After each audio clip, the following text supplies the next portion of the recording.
5 अगस्त 2019 ये तारीख भारत के संवैधानिक इतिहास में एक सुनहरे दिन की तरह दर्ज की गई, जब देश के प्रधानमंत्री नरेंद्र मोदी ने जम्मू कश्मीर को मिलने वाले विशेष राज्य के दर्जे वाले आर्टिकल 370 ए को संविधान से ही रद्द करने का ऐलान किया था। ये इकलौता नियम ही जम्मू कश्मीर को भारत से अलग करता था और पीएम मोदी ने अखंड भारत की अवधारणा को पूरा करते हुए आर्टिकल 370 को रद्द करते हुए उसे भारतीय संविधान की नजर में बाकी के राज्यों के समान ही बना दिया। अब सवाल ये उठता है कि आखिर जब बाबा साहेब संविधान बना रहे थे तब वो एकजुट और एक समान भारत की कल्पना करते थे। ऐसे में 370 को क्यों जोड़ा गया और क्या आर्टिकल 370 को बाबा साहेब सच में जोड़ा भी था? नहीं, बाबा साहेब किसी भी हाल में अपने सपने को टूटते हुए नहीं देखना चाहते थे, लेकिन मजबूरी में उन्हें ऐसा करना पड़ा। अपने इस वीडियो में हम जानेंगे कि जम्मू कश्मीर के लिए विशेष राज्य का दर्जा देने की बात पर बाबा साहेब का क्या रिएक्शन था और क्यों वो अपने इस सिद्धांतों के खिलाफ जाने के लिए मजबूर हो गए थे। नमस्कार, मेरा नाम है मोहिनी और आप देख रहे हैं भीमसेना। जब 562 रियासतों को अखंड भारत में बनाया जा रहा था, तब जम्मू कश्मीर के राजा हरि सिंह ने भारत में विलय करने से इनकार कर दिया था। वो पाकिस्तान का हिस्सा भी नहीं बनना चाहते थे, लेकिन पाकिस्तान ने कश्मीर पर हमला कर दिया और मजबूरी में राजा हरि सिंह को भारत से हाथ मिलाना पड़ा। लेकिन यहाँ उन्होंने कुछ शर्तें रखी और यही शर्तों का मसौदा था आर्टिकल 370।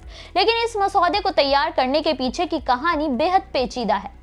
दरअसल 26 अक्टूबर 1947 के दिन भारत में विलय के लिए तत्कालीन प्रधानमंत्री पंडित जवाहरलाल नेहरू के साथ संधि पर हस्ताक्षर किए, जिसमें कहीं भी ये नहीं था कि जम्मू कश्मीर को विशेष राज्य का दर्जा दिया जाएगा।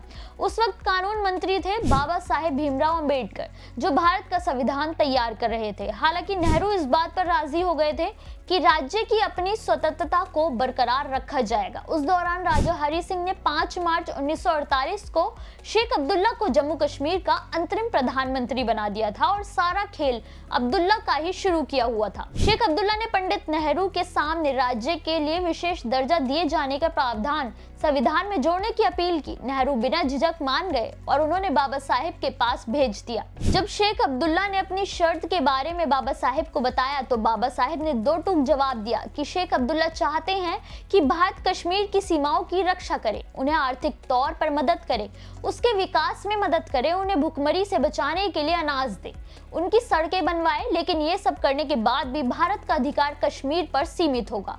बाबा साहेब ने कहा कि अगर केंद्र जम्मू कश्मीर के लिए इतना कुछ करेगा तो फिर उसे भी तो बाकी के राज्यों के बराबर ही दर्जा मिलना चाहिए। वो किसी भी हाल में जम्मू कश्मीर के विशेष राज्य का दर्जा देने वाला मसौदा तैयार नहीं करेंगे।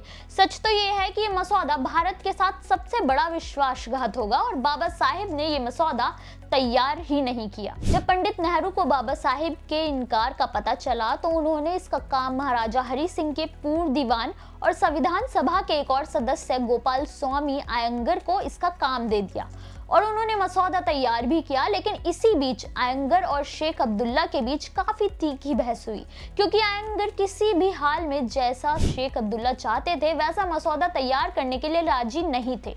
वो अब्दुल्ला की बातों से तंग आकर एक बार संविधान सभा से त्यागपत्र देने के लिए तैयार हो गए थे।